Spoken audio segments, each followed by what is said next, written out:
আসসালামু আলাইকুম। আজ ২৪ নভেম্বর। জাতীয় বিশ্ববিদ্যালয়ের অফিসিয়াল ওয়েবসাইটে বেশ কয়েকটি গুরুত্বপূর্ণ আপডেট নোটিশ প্রকাশিত হয়েছে। তো চলো শিক্ষার্থী বন্ধুরা, আজকের ভিডিওর মাধ্যমে এই নোটিশগুলোর বিস্তারিত জেনে নেওয়া যাক। তোমরা দেখতে পাচ্ছ আজ মোট ১২টি নোটিশ এখন পর্যন্ত প্রকাশিত হয়েছে। যার মধ্যে প্রথম নোটিশটি হচ্ছে ২০২৩ সালের BSc honours in aeronautical and aviation science engineering প্রথম বর্ষ দ্বিতীয় সেমিস্টার পরীক্ষার সময়সূচি। ২ নম্বর প্রকাশিত হয়েছে ২০২৩ সালের BSc honours in aeronautical and aviation science engineering প্রথম বর্ষ দ্বিতীয় সেমিস্টার পরীক্ষার কেন্দ্র তালিকা।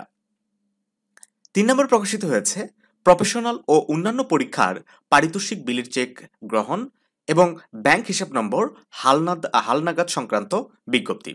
৪ নম্বরে একটা সংবাদ বিজ্ঞপ্তি প্রকাশিত হয়েছে যেখানে বলা হচ্ছে শিক্ষা হবে সমোপযোগী ও আধুনিক শিক্ষার মান তৈরিতে কাজ করে যাচ্ছে জাতীয় বিশ্ববিদ্যালয়। এটা কিন্তু খুবই গুরুত্বপূর্ণ একটা সংবাদ বিজ্ঞপ্তি।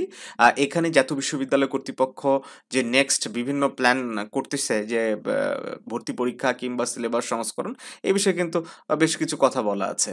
তারপরে ২০২২ সালে BSc honours in apparel manufacture and technology, knitwear manufacture and technology এবং ফ্যাশন ডিজাইন অ্যান্ড টেকনোলজি চতুর্থ বর্ষ অষ্টম সেমিস্টার পরীক্ষার ফলাফল প্রকাশ সংক্রান্ত বিজ্ঞপ্তি। এবং আজকের দিনে সবচেয়ে গুরুত্বপূর্ণ নোটিশটি হচ্ছে ২০২১ সালের মাস্টার্স শেষ পর্ব পরীক্ষার পুনঃমূল্যায়নের ফলাফল প্রকাশের বিজ্ঞপ্তি, অর্থাৎ বোর্ড চ্যালেঞ্জের ফলাফলটা কিন্তু প্রকাশ করে দিয়েছে। ৭ নম্বরে যে বিজ্ঞপ্তি প্রকাশ হয়েছে ২০২৩-২৪ শিক্ষাবর্ষের ইসলামের ইতিহাস ও সংস্কৃতি বিষয়ের এমফিল কোর্স ওয়ার্ক পরীক্ষার ফরম পূরণ সংক্রান্ত বিজ্ঞপ্তি। এছাড়া পরবর্তী যে ৫টি নোটিশ আমরা দেখতে পাচ্ছি, ৪টি নোটিশ, এই নোটিশগুলো হচ্ছে মেইনলি টিচারদের যে প্রশিক্ষণের বিষয়টা নিয়ে সেগুলা স্টুডেন্টদের জন্য গুরুত্বপূর্ণ নয়।